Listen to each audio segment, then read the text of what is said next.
नमस्कार दोस्तों। प्राचीन ज्ञान यूट्यूब चैनल में आपका स्वागत है। ज्ञान के मार्ग में पीछे नहीं रहना चाहते तो जुड़े हमारे चैनल के साथ और पाइए ज्ञानवर्धक जानकारियां प्रतिदिन बिल्कुल मुफ्त में। चलिए जानते हैं आज की महत्वपूर्ण जानकारी को।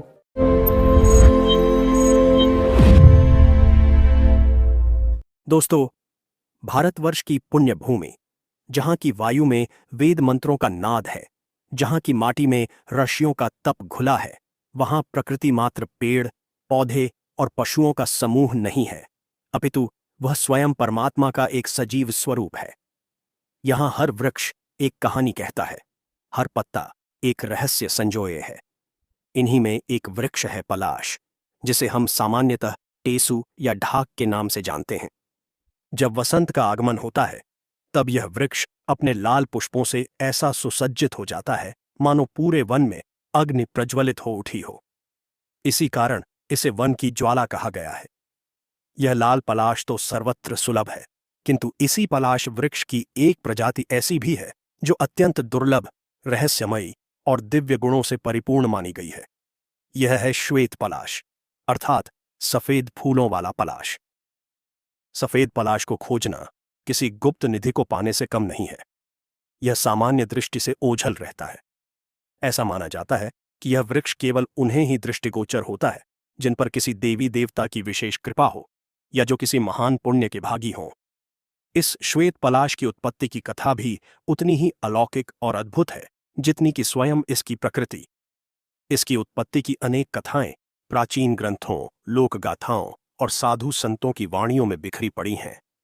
हम यहाँ एक ऐसी ही प्रचलित और गहन कथा का विस्तार से वर्णन करेंगे। यह कथा सतयुग के उस कालखंड से जुड़ी है जब देवता और असुर अमृत की प्राप्ति हेतु क्षीर सागर का मंथन करने को उद्यत हुए थे। समुद्र मंथन की यह घटना सृष्टि के इतिहास में एक महत्वपूर्ण मोड़ थी। मंदराचल पर्वत को मथनी और वासुकी नाग को रस्सी बनाकर जब देवताओं और दैत्यों ने सागर को मथना आरंभ किया, तब उसमें से एक एक करके 14 दिव्य रत्न प्रकट हुए। हलाहल विष, कामधेनु गाय, उच्चैःश्रवा घोड़ा, ऐरावत हाथी, कौस्तुभ मणि, कल्पवृक्ष, पारिजात और अंत में देवी लक्ष्मी और भगवान धन्वंतरी अमृत कलश लेकर प्रकट हुए। कथा का सूत्र इसी अमृत कलश से जुड़ता है। जब भगवान धन्वंतरी अमृत का कलश लेकर प्रकट हुए, तो दैत्यों ने वह कलश उनसे छीन लिया। तब भगवान विष्णु ने मोहिनी का रूप धारण करके अपनी अद्भुत माया से देवताओं को अमृत पान कराया। जब देवता अमृत पान कर रहे थे, उस समय राहु नामक दैत्य ने देवताओं का वेश धारण कर सूर्य और चंद्र के मध्य में बैठकर अमृत की कुछ बूंदें पी लीं। सूर्य और चंद्र ने उसे पहचान लिया और भगवान विष्णु को संकेत कर दिया। भगवान ने तत्काल अपने सुदर्शन चक्र से राहु का मस्तक धड़ से अलग कर दिया, किंतु अमृत की बूंदें उसके कंठ तक पहुंच चुकी थीं, जिससे उसका मस्तक और धड़ राहु और केतु के नाम से अमर हो गए। जब भगवान विष्णु ने उसका मस्तक काटा, उस समय जो रक्त और अमृत की कुछ बूंदें पृथ्वी पर गिरीं, उनसे विभिन्न प्रकार की औषधियों और दिव्य वनस्पतियों का जन्म हुआ। परंतु श्वेत पलाश की कथा इससे भी अधिक विशिष्ट है। जब देवताओं और दैत्यों के मध्य यह संघर्ष चल रहा था, उस समय देवराज इंद्र भी इस महायज्ञ में सम्मिलित थे। वे अपने ऐरावत हाथी पर विराजमान थे। जब मोहिनी रूप धरे भगवान विष्णु देवताओं को अमृत बांट रहे थे, तब इंद्र के मन में एक क्षण के लिए यह विचार आया कि यदि यह अमृत पृथ्वी के किसी ऐसे स्थान पर स्थापित हो जाए जहां वह सामान्य जनों के लिए सुलभ न हो, किंतु जो पुण्यात्माओं और साधकों का कल्याण कर सके, तो कितना उत्तम हो। वे इस अमृत की दिव्यता को पृथ्वी पर भी एक सजीव प्रतीक के रूप में देखना चाहते थे। इसी मध्य जब राहु का मस्तक कटा, तो एक छींट अमृत की जो उसके मुख से छिटकी, वह देवराज इंद्र के हाथ में आ गिरी। इंद्र ने उस बूंद को देखा। वह चंद्र के समान धवल और ओस के समान शीतल थी। उन्होंने मन ही मन भगवान विष्णु का स्मरण किया और उस अमृत बूंद को पृथ्वी पर एक ऐसे गुप्त स्थान पर स्थापित करने का निश्चय किया जहां केवल परम योगी और सिद्ध साधक ही पहुंच सकें। वे अपने ऐरावत से उतरकर पृथ्वी पर उस स्थान की खोज करने लगे। वे हिमालय की कंदराओं में गए, घने वनों में भटके, पवित्र नदियों के तट पर गए, किंतु उन्हें वह उचित स्थान नहीं मिला। अंत में वे मध्य भारत के उस गहन वन में पहुंचे जिसे दंडकारण्य का एक भाग माना जाता था। वह वन अत्यंत सघन, रहस्यमयी और तपस्वियों के लिए उपयुक्त था। वहां उन्होंने एक ऐसा स्थान चुना जहां अनेक ऋषियों ने पूर्व में तप किया था और वह भूमि उनके तप की ऊर्जा से ऊर्जित थी। उस पवित्र स्थान पर एक शुभ मुहूर्त में इंद्र ने भगवान शिव और ब्रह्मा जी का ध्यान करते हुए उस अमृत बूंद को पृथ्वी की गोद में स्थापित कर दिया।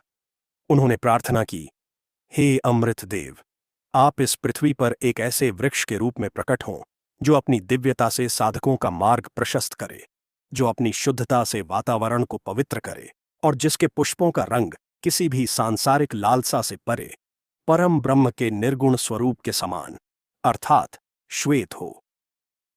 इंद्र की इस प्रार्थना के साथ ही उस अमृत बूंद से एक अंकुर फूटा। वह अंकुर बड़ी तीव्रता से बढ़ने लगा। कुछ ही पलों में वह एक छोटे पौधे और फिर एक विशाल वृक्ष के रूप में परिणत हो गया। उस वृक्ष के पत्ते पलाश के अन्य वृक्षों के समान ही 3 के समूह में थे, जो त्रिदेवों ब्रह्मा, विष्णु और महेश का प्रतीक माने जाते हैं। किंतु जब उस पर पुष्प लगने का समय आया तो सभी देवता यह देखने के लिए एकत्रित हुए कि इंद्र की प्रार्थना का क्या फल होता है। वसंत ऋतु के आगमन पर जब लाल पलाश के वृक्ष वन में अग्नि के समान दहक रहे थे, उस समय यह दिव्य वृक्ष जो अमृत बूंद से जन्मा था, शांत और मौन खड़ा था। फिर एक दिन पूर्णिमा की धवल चांदनी में उस वृक्ष की डालियों पर कलियां खिलने लगीं, और जब वे कलियां पुष्पों में रूपांतरित हुईं तो समस्त वन एक अलौकिक सुगंध और एक अद्भुत प्रकाश से भर गया। वे पुष्प चंद्रमा की किरणों के समान, दूध के समान, स्फटिक के समान शुद्ध श्वेत थे। उनमें लालिमा का लेश मात्र भी नहीं था। देवराज इंद्र यह देखकर अत्यंत प्रसन्न हुए। उन्होंने उस वृक्ष को नमन किया और उसे वरदान दिया, हे दिव्य पलाश, तुम इस पृथ्वी पर श्वेत पलाश के नाम से जाने जाओगे। तुम अत्यंत दुर्लभ रहोगे। तुम्हारा दर्शन मात्र पुण्यदायी होगा। तुम्हारे पुष्पों से भगवान शिव की पूजा करने वाला अश्वमेध यज्ञ का फल पाएगा। तुम सिद्धियों के दाता और साधकों के परम आश्रय होगे। सभी देवताओं ने उस वृक्ष पर पुष्प वर्षा की। ब्रह्मा जी ने कहा कि यह वृक्ष ब्रह्म का स्वरूप है। विष्णु जी ने कहा कि यह शांति और पवित्रता का प्रतीक है, और भगवान शिव ने इसे अपनी पूजा के लिए सहर्ष स्वीकार किया। एक अन्य लोक कथा जो संतों के मध्य प्रचलित है, वह इस वृक्ष को भगवान शिव और माता पार्वती से जोड़ती है। कहा जाता है कि एक बार भगवान शिव और माता पार्वती वन में विहार कर रहे थे। माता पार्वती ने लाल पलाश के पुष्पों से भरे वन को देखा और वे अत्यंत प्रफुल्लित हुईं। उन्होंने भगवान शिव से कहा, हे स्वामी, यह वन तो अग्नि के समान सुशोभित है। इन लाल पुष्पों में कितनी ऊर्जा और कितना तेज है। भगवान शिव मुस्कुराए और बोले, हे पार्वती, यह पलाश का वृक्ष अत्यंत पवित्र है। इसके लाल पुष्प तो आप देख रही हैं, किंतु क्या आप जानती हैं कि इस वृक्ष का एक श्वेत स्वरूप भी है, जो उतना ही शांत और सौम्य है जितना कि मेरा योगी स्वरूप। दोस्तों, आगे की जानकारी जानेंगे उससे पहले आपसे निवेदन है, आप हमारे वीडियो को भारत के किस राज्य से देख रहे हैं, आपके गांव और जिला क्या है, कमेंट में जरूर बताना। और हमारे प्राचीन ज्ञान चैनल के किस जानकारी ने आपको प्रभावित किया, यह भी जरूर लिखें। माता पार्वती ने आश्चर्य से पूछा, श्वेत पलाश? मैंने तो कभी नहीं देखा। हे प्रभु, क्या वह इसी वन में है? भगवान शिव ने, जो स्वयं महायोगी और समस्त वनस्पतियों के स्वामी हैं, अपनी योग माया का प्रयोग किया। उन्होंने अपने तपोबल से एक लाल पलाश के वृक्ष का आह्वान किया। वह वृक्ष उनके समक्ष नतमस्तक हो गया। तब भगवान शिव ने अपने त्रिशूल के अग्रभाग से उस वृक्ष के मूल अर्थात जड़ को स्पर्श किया। उनके स्पर्श मात्र से, जो परम शीतलता और वैराग्य का प्रतीक है, उस वृक्ष की प्रकृति में परिवर्तन होने लगा। उसके तने से एक नई शाखा निकली, और उस शाखा पर जो पत्ते और कलियां आईं, वे सभी शुद्ध श्वेत थीं। जब वे कलियां खिलकर पुष्प बनी तो माता पार्वती उन्हें देखकर विस्मित हो गईं। वे पुष्प इतने पवित्र और निर्मल थे कि उनमें से एक दिव्य आभा निकल रही थी। भगवान शिव ने वे श्वेत पुष्प तोड़े और उनसे माता पार्वती का श्रृंगार किया। तब उन्होंने उस वृक्ष को वरदान दिया कि आज से तुम मेरे स्पर्श से शिव पलाश या श्वेत पलाश कहलाओगे। तुम तंत्र और मंत्र की साधना में परम सिद्धिदायक होगे।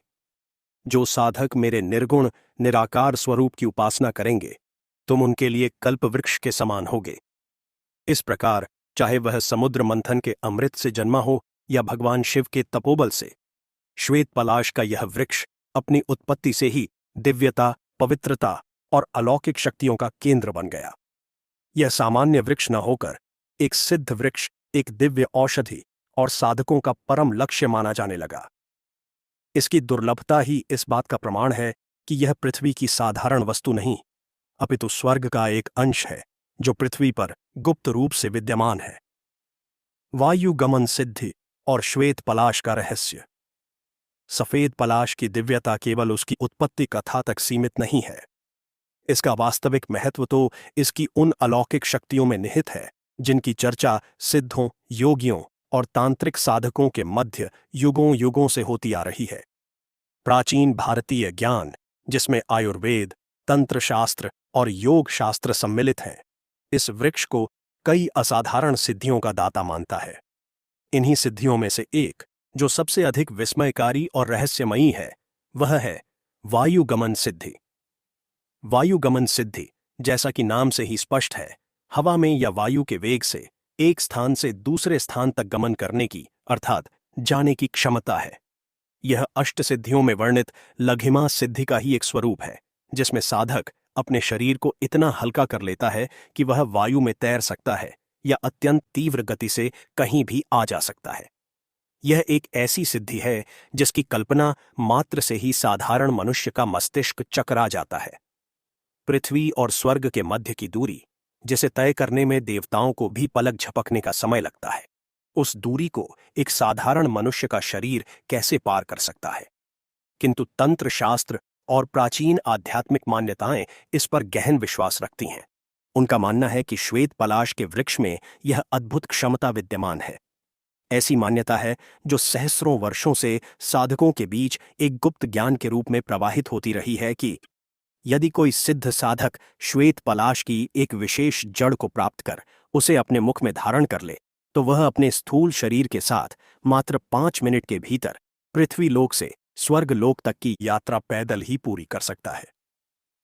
यह कथन सुनने में जितना अविश्वसनीय लगता है, इसके पीछे की साधना और प्रक्रिया उतनी ही जटिल और दुष्कर है।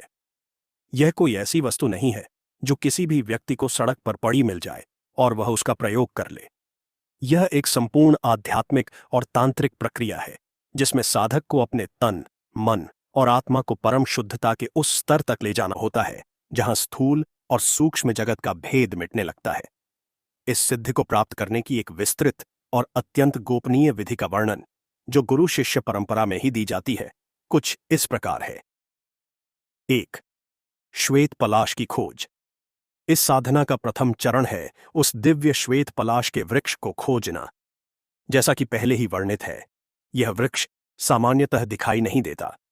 यह घने वनों में, पर्वतों की कंदराओं में या किसी सिद्ध पीठ के पास ही गुप्त रूप से स्थित होता है। कहा जाता है कि यह वृक्ष अपना स्थान भी बदलता रहता है और केवल उसी साधक को दर्शन देता है जिसकी साधना में बल हो और जिसके पुण्य प्रबल हों। साधक को कई वर्षों तक वनों में भटकना पड़ सकता है और जब तक वृक्ष स्वयं न चाहे वह उसे खोज नहीं सकता। 2. साधना का आरंभ और निमंत्रण। जब साधक को उस वृक्ष का पता चल जाता है, तब वह साधना का आरंभ करता है। वह वृक्ष को सीधे जाकर काट या उखोड़ नहीं सकता। ऐसा करना महापाप और उस दिव्य वृक्ष का अपमान माना जाता है। साधक को पहले उस वृक्ष को सिद्ध करना होता है। इसके लिए वह एक शुभ मुहूर्त, जैसे कि सूर्य ग्रहण, चंद्र ग्रहण, रवि पुष्य योग, गुरु पुष्य योग या दीपावली और महाशिवरात्रि की महानिशा का चयन करता है। साधना के दिन साधक ब्रह्म मुहूर्त में उठकर पवित्र नदी में स्नान कर शुद्ध वस्त्र धारण करता है। वह अपने साथ पूजा की सामग्री जैसे शुद्ध जल, अक्षत, पुष्प, धूप, दीप और नैवेद्य लेकर उस वृक्ष के पास जाता है। वह वृक्ष के चारों ओर की भूमि को शुद्ध करता है, वहां गोबर से लीपता है और एक मंडल की रचना करता है। इसके पश्चात वह उस वृक्ष का आह्वान करता है। वह उसे एक साधारण पेड़ न मानकर एक दिव्य चेतना, एक वनस्पति देवता के रूप में पूजता है। वह वृक्ष से प्रार्थना करता है, हे दिव्य वृक्ष, हे अमृत संभव, हे शिव अंश, मैं एक तुच्छ साधक आपके दिव्य गुणों को जानता हुआ आपकी शरण में आया हूं। मैं सिद्धि की कामना से नहीं, अपितु आपके दिव्य स्वरूप का सान्निध्य पाने और जन कल्याण हेतु आपकी एक जड़िका की याचना करने आया हूं। हे वृक्षदेव, मुझ पर कृपा करें और मेरी साधना को स्वीकार करें। 3. मंत्र जाप और अनुष्ठान। इस प्रार्थना के बाद साधक उस वृक्ष की जड़ के पास बैठकर एक विशेष मंत्र का जाप आरंभ करता है। यह मंत्र उस वृक्ष के अधिष्ठाता देवता या भगवान शिव या वायुदेव का हो सकता है। यह मंत्र अत्यंत गोपनीय होता है और गुरु द्वारा ही प्राप्त होता है। साधक को इस मंत्र का एक निश्चित संख्या में, जैसे 1.25 लाख बार जाप करना होता है। यह अनुष्ठान 1 दिन, 7 दिन, 21 दिन या कभी-कभी 40 दिन तक भी चल सकता है। इन दिनों में साधक को कठोर ब्रह्मचर्य का पालन करना होता है। वह पृथ्वी पर शयन करता है, केवल फलाहार या दुग्धाहार पर रहता है। उसे अपने मन, वचन और कर्म से पूर्णतः पवित्र रहना होता है। इस साधना के समय उस वन में कई प्रकार की बाधाएं आ सकती हैं। हिंसक पशु, सर्प या अन्य डरावनी आकृतियां उसे भयभीत करने का प्रयास कर सकती हैं। यह उस साधक की परीक्षा होती है। यदि वह अपने संकल्प में दृढ़ रहता है, तभी वह वृक्ष उस पर प्रसन्न होता है। 4. जड़िका का निष्कासन, जड़ को निकालना। जब अनुष्ठान पूर्ण होता है और साधक को यह अनुभूति होने लगती है कि वृक्ष ने उसकी प्रार्थना स्वीकार कर ली है, तब वह जड़िका को निकालने की तैयारी करता है। इसके लिए भी एक विशेष मुहूर्त होता है। वह मुहूर्त प्रायः अर्धरात्रि का होता है, जब संपूर्ण जगत निद्रा में होता है। साधक पुनः वृक्ष की पूजा करता है। वह उससे क्षमा याचना करता है कि उसे अपनी साधना के लिए वृक्ष को थोड़ा कष्ट देना पड़ रहा है। वह वचन देता है कि वह वृक्ष को कोई हानि नहीं पहुंचाएगा और केवल उतनी ही जड़ लेगा जितनी की उसे आवश्यकता है। जड़ को खोदने के लिए किसी भी प्रकार के लौह अर्थात लोहे के औजार का प्रयोग पूर्णतः वर्जित है। ऐसा माना जाता है कि लोहे के स्पर्श से उस जड़ की दिव्य शक्ति नष्ट हो जाती है। साधक को किसी शुद्ध लकड़ी जैसे चंदन या आम की लकड़ी से बने खुरपे या फिर चांदी या तांबे के औजार का ही प्रयोग करना होता है। वह वृक्ष की एक विशेष दिशा, प्रायः उत्तर या पूर्व दिशा की ओर की जड़ को मंत्रोच्चार करते हुए धीरे धीरे खोदता है। जब वह जड़ प्रकट होती है तो कहा जाता है कि उसमें से एक मंद मंद श्वेत प्रकाश निकलता है। साधक अत्यंत श्रद्धा से उस जड़ का एक छोटा सा भाग, लगभग 1 अंगुल के बराबर, काटता है। उस कटे हुए स्थान पर वह तुरंत शुद्ध शहद और गाय का घी लगा देता है ताकि वृक्ष को कष्ट न हो और घाव भर जाए। उस खोदे हुए गड्ढे को वह पुनः मिट्टी से भर देता है। 5. जड़िका का शोधन और प्राण प्रतिष्ठा। उस प्राप्त की हुई जड़ को साधक घर नहीं लाता। वह उसे वहीं वन में किसी पवित्र नदी या सरोवर के जल से धोता है। फिर उसे पंचामृत से स्नान कराता है। पंचामृत में दूध, दही, घी, शहद और शक्कर होती है। इसके पश्चात उसे पुनः शुद्ध जल और गंगा जल से धोकर एक रेशमी वस्त्र पर स्थापित करता है। अब उस जड़ की प्राण प्रतिष्ठा की जाती है। यह एक अत्यंत गूढ़ तांत्रिक प्रक्रिया है। साधक पुनः मंत्रों का जाप करता है और यह प्रार्थना करता है कि इस जड़ में स्थित समस्त दिव्य शक्तियां जागृत हों। वह हवन करता है जिसमें उसी श्वेत पलाश की सूखी लकड़ियों, पत्तों और पुष्पों की आहुति दी जाती है। इस प्रक्रिया से वह जड़ एक साधारण लकड़ी का टुकड़ा न रहकर एक सिद्ध जड़िका बन जाती है। 6. सिद्धि का प्रयोग, वायुगमन। जब वह जड़ पूर्ण रूप से सिद्ध हो जाती है, तब साधक उसका प्रयोग करने के लिए उद्यत होता है। यह प्रयोग भी एकांत में किसी सिद्ध मुहूर्त में ही किया जाता है। साधक अपने इष्ट देव का ध्यान करता है, अपने गुरु का स्मरण करता है और उस सिद्ध जड़िका को अपने मुख में, जिह्वा के नीचे दबा लेता है। कहा जाता है कि जड़ के मुख में रखते ही साधक को एक अद्भुत अनुभूति होती है। उसका शरीर रुई के फाहे के समान हल्का होने लगता है। उसे पृथ्वी का गुरुत्वाकर्षण खींचना बंद कर देता है। उसका स्थूल शरीर सूक्ष्म शरीर में परिवर्तित होने लगता है या यूं कहें कि स्थूल शरीर की जड़ता समाप्त हो जाती है। उसकी दृष्टि तीव्र हो जाती है। उसे वे लोक दिखने लगते हैं जो साधारण चक्षुओं से दिखाई नहीं देते। और फिर वह मन में उस स्थान का ध्यान करता है जहां उसे जाना है, जैसे स्वर्गलोक। मान्यता है कि जैसे ही वह स्वर्गलोक का ध्यान कर अपना पहला कदम बढ़ाता है, वह पृथ्वी पर नहीं पड़ता, वह वायु में स्थापित हो जाता है। वह पैदल ही चलता है, किंतु उसकी गति वायु से भी तीव्र होती है। उसके लिए स्थान और काल अर्थात समय का बंधन टूट जाता है। पृथ्वी और स्वर्ग के मध्य की अरब खरबों योजन की दूरी उसके लिए कुछ कदमों की दूरी बन जाती है। और जैसा कि किंवदंती कहती है, मात्र 5 मिनट में वह पृथ्वी लोक से चलकर स्वर्ग लोक के द्वार तक पहुंच जाता है। वहां वह देवताओं से मिल सकता है, देवराज इंद्र की सभा देख सकता है और वह ज्ञान प्राप्त कर सकता है जो मर्त्य लोक में सुलभ नहीं है। 7 रहस्य का दार्शनिक पक्ष। अब एक प्रश्न उठता है कि क्या यह सब केवल एक कपोल कल्पना है या इसमें कोई गहन सत्य भी है। जो योगी और दार्शनिक हैं वे इसकी एक अलग व्याख्या करते हैं।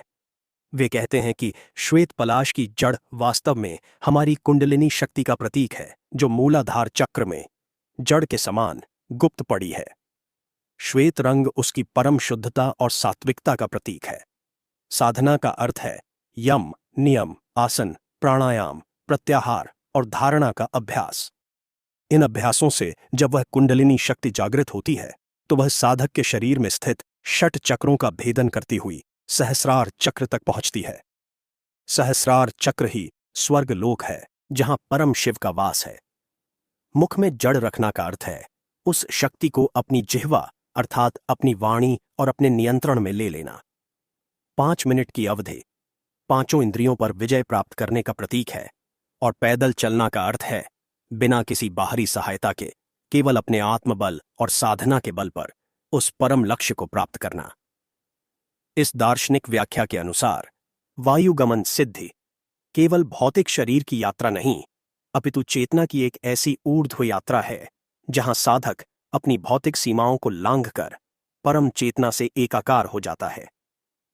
किंतु तंत्र शास्त्र दोनों ही बातों को सत्य मानता है। वह मानता है कि साधक अपनी चेतना की यात्रा भी करता है और यदि वह चाहे तो इस सिद्ध जड़िका के प्रभाव से अपने स्थूल शरीर को भी वायु वेग से कहीं भी ले जा सकता है।